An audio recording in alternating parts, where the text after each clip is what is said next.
Hello, my name is Danny Nebenzahl. I'm the CTO and co-founder of Scribe Security. Scribe Security provides a software supply chain solution that revolves around the idea that software is not to be trusted unless it can prove its trustworthiness. Such a proof is done using evidence and rules, like in court. One of the evidence types we support is SBOMs, and when we say SBOMs, of course, we mean much more than the minimal NTIA requirements. Everything you're going to see here can be achieved by our platform. So let's delve in. So what will we have here today? Setting up the story, motivation, and going through a set of use cases of utilizing SBOMs, and wrapping up.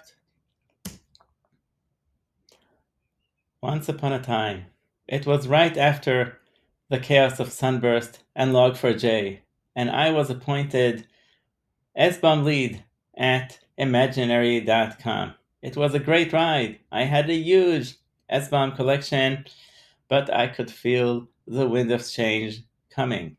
The great again times were just around the corner, and I started seeing headlines in the news like CISA budget cuts and my boss talking about deregulation. That is when my job security instincts kicked in. I realized that it was time to prove the value of SBOMs to my boss and through him to headquarters. I did my research, and after a few minutes, I came out with my action plan. I understood that my client here is my boss, my product is my SBOM collection, and I need to show him the value. What does he care about? So efficiency and prioritization. Our security team is overwhelmed with CVEs and other findings, and these things also reoccur across products, so it's a lot of work to do, and being able to decide what to do first and doing things more efficiently is for sure a high priority for him. He's responsible for our regulatory compliance, so helping him to assure that we are compliant is critical. I did not forget the S in CISO security, all about reducing risks. And knowing how things work in the real world, communication with developers is crucial. Just throwing vulnerabilities on the dev teams does not bring us far enough. We need to communicate with them effectively. So I decided to bombard my boss with 4 reports reflecting these values. Let's go to the first report. Report number 1 about efficiency and prioritization. This report has 2 parts. It's a briefing for 2 meetings that are planned in our calendar: the Skyrocket 1.4 release security review and our monthly CVE management review. Skyrocket release. So when we think about my Skyrocket release brief, this time was very short. We have resolved such and such vulnerabilities, and a new vulnerability has popped up. That's it. Okay, so leaping out of this report, going back to our lecture, what we have here behind the scene is SBOM diff. Let's look at the differences between SBOMs. Since it's a release meeting, we assume that basically everything for the previous release was already addressed, and we need to address only what has changed. So this is like a simple analytic you can do with SBOMs. Just look at the differences between versions. Second part of my report was for the CVE monthly meeting. CVE 2027-0001 impacts 10 of our products, and it can be mitigated via a web application firewall that fully resolves 10 critical exposures. Now that's efficiency.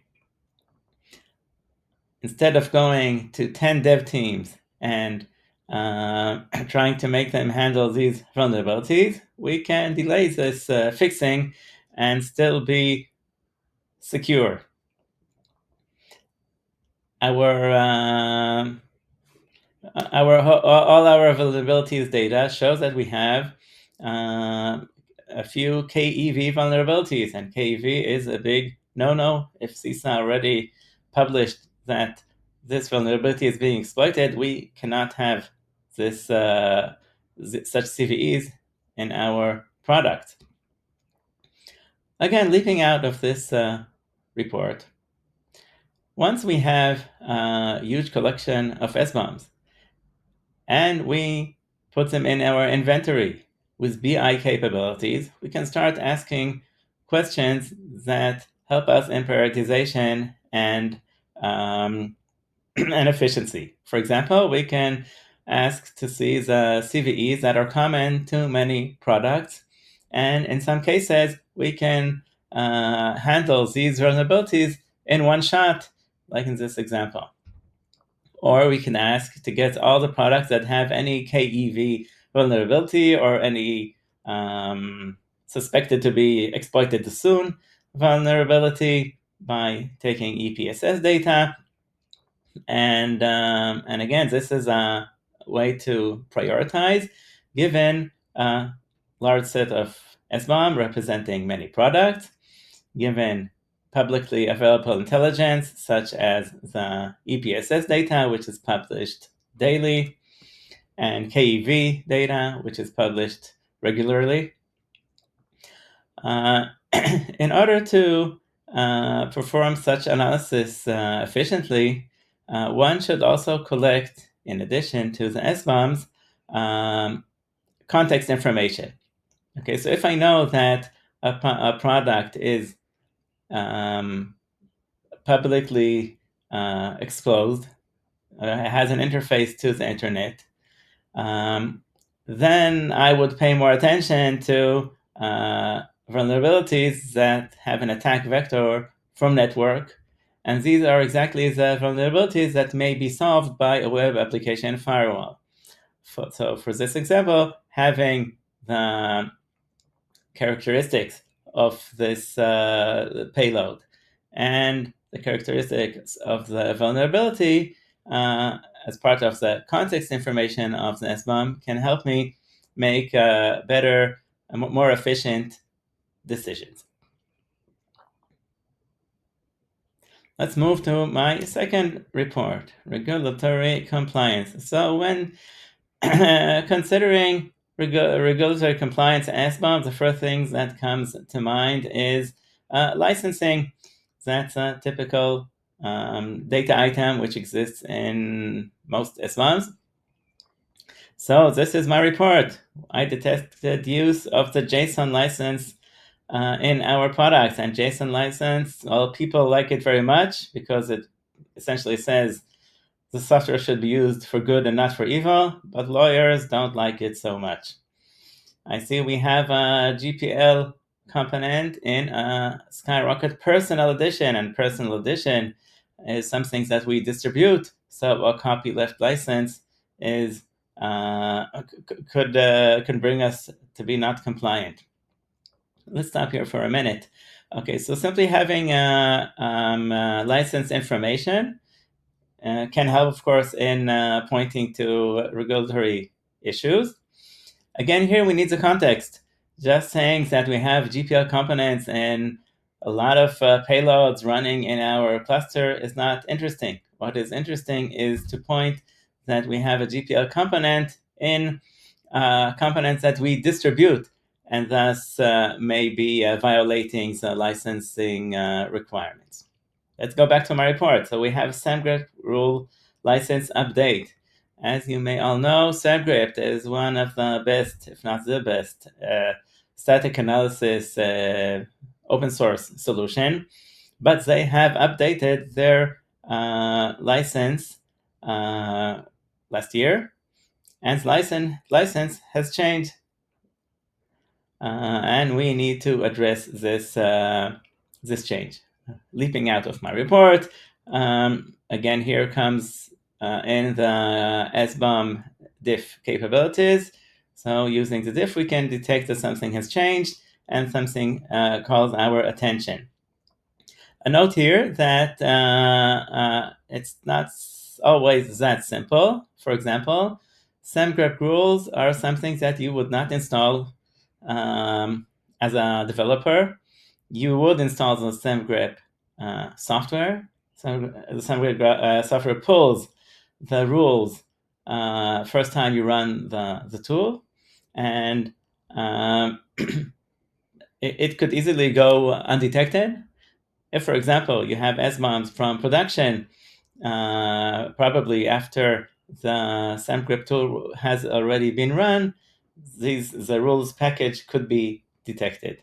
Okay, so package detection and its accuracy could be tricky. In this case, very tricky.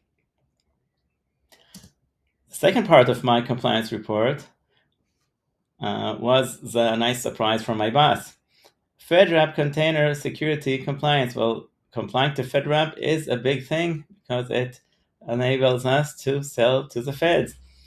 But leveraging our SBOMs, we have streamlined the compliance to key FedRAMP container security requirements.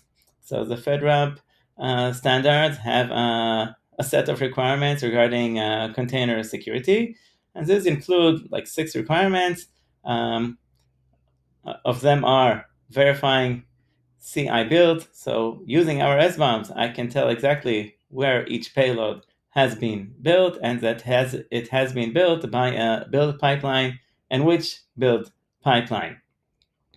The FedRAMP requirements require that the all images are rescanned once in 30 days. So instead of scanning the images, I just scan all SBOMs of images that are in production and make sure that I have an updated scan.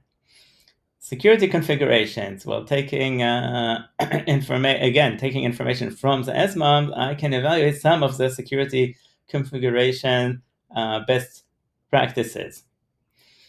And inventory management. Okay, that I was compliant by default just by having my SBOM inventory.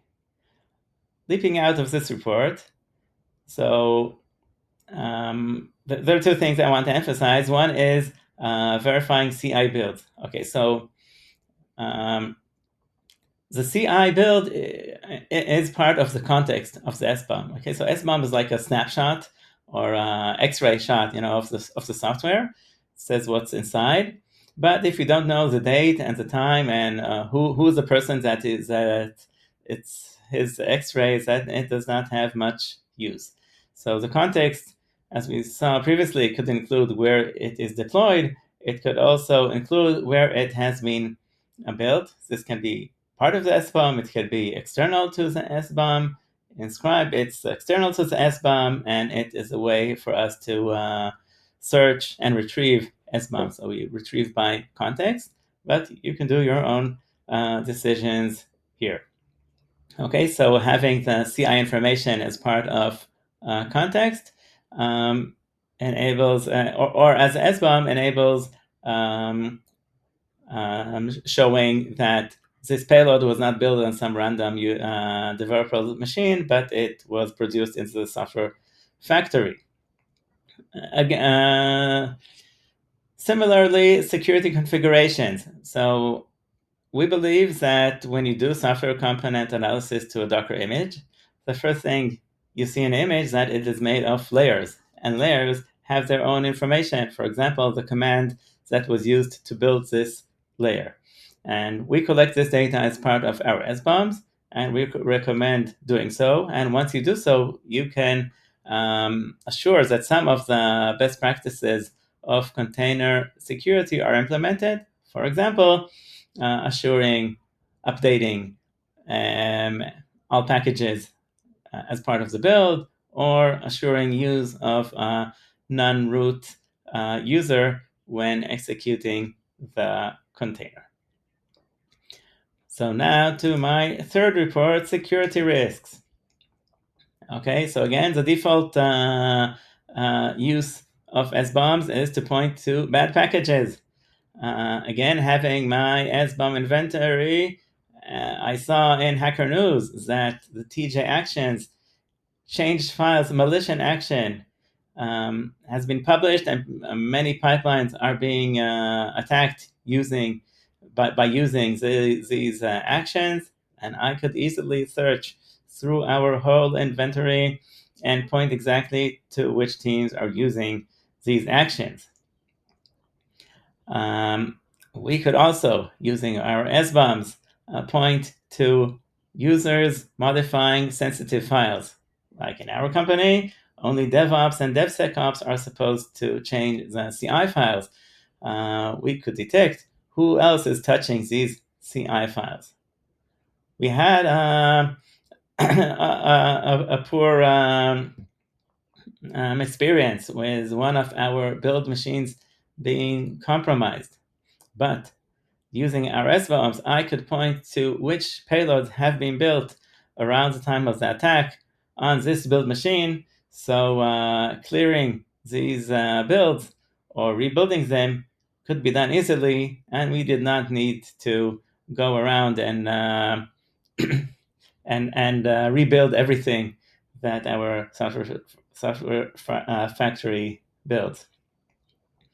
And remember, the SolarWinds attack using SBOMs that include integrity information can be used to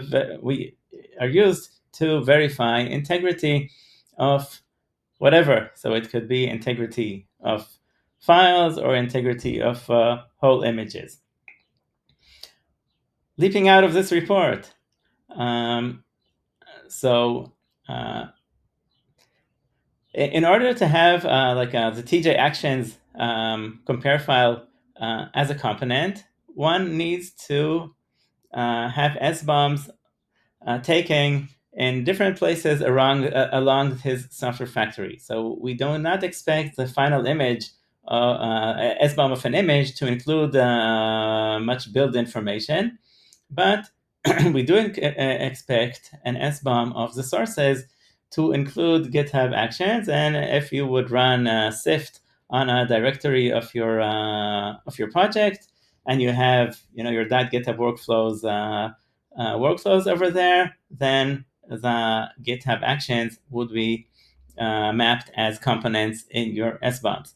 Okay, so again, SBOM is not only final packages, taking SBOMs along the pipeline has values. Taking SBOM of the sources can have other upsides. For example, if we collect also committer information, for example, who committed, who was the last committer who committed this file, and some information about this commit, it can be also useful, and so we support it in our tools. And once you collect such data, you can go ahead and have policies about who's touching which files. Blast radius. So if we discussed the importance of context. So one of the pieces of context should be information about the build machine. Some of this data can also be incorporated as part of the SBOM. And using this information, we can know what was built where and use this information. Communicating with developers. This was my last report, and I had to make sure that it is impressive. So here's the graphs came in. The first use of SBOMs for helping us with communication with developers is just enabling us, the AppSec guys, having the information. So we don't only have CVEs, we have package informations. We have the pearls. We can go to osv.dev and get more information. We know about the builder and the build machine and the build number, so we come educated to the developers. But we can do much more. For example, we can take we can analyze our data and start to understand trends and some typicalities about our product. In this case, we take a product. This is an imaginary product. The truth is it is a version of Elasticsearch. And we take the Docker image and we run it through a time machine. Each bar here in this bar graph represents the vulnerability distribution at a specific date.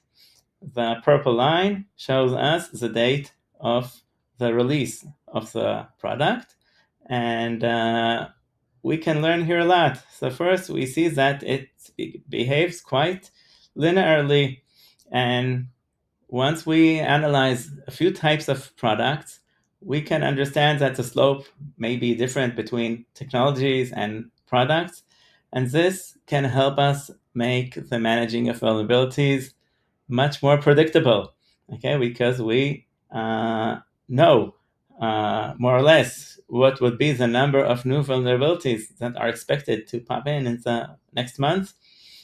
We can get ready for that. We could also set the enough is enough bar, and we can show the developers this graph and explain to them, you see your software that you're developing, it's like cheese. When you leave it out of the refrigerator, it gets spoiled, and we all understand that you need to buy new cheese once in a while. So take into account that you need to invest in refreshing your images once in a while if you don't want vulnerabilities to get out of control. Another type of report is comparing versions and comparing products. So use case here is evaluating the team performance or evaluating product performance on procurement. Here we see two sets of versions of the same product, but it could be like two products. And we can clearly see the difference between the two teams here, right? The left side team does not work on vulnerabilities until it's forced to, and then it crashes in and fixes a lot of stuff. And the other one keeps a low level of vulnerabilities a long time. So when buying a product of type A or type B, you could choose what's better, what represents a better security culture of the company, or if it's internal to the company, what represents better behavior of the dev team. Looking at the differences and between versions and the time that elapsed between versions and vulnerabilities handled, we can calculate both mean time to repair and CVE time to repair. So the MTTR represents the overall team performance, and the CVE can represent the team responsiveness, how fast they manage to respond to new and probably critical vulnerabilities. Again, communicating with developers using such data moves the discussion from blame to data-driven decisions. So after bombarding my boss with all these reports, I was relaxed and relieved. I sat down on the couch near the coffee corner and enjoyed my coffee and slowly drifted away when I heard my boss talking to some mysterious headquarter guy who was asking, but what about the AI bombs and the ML bombs?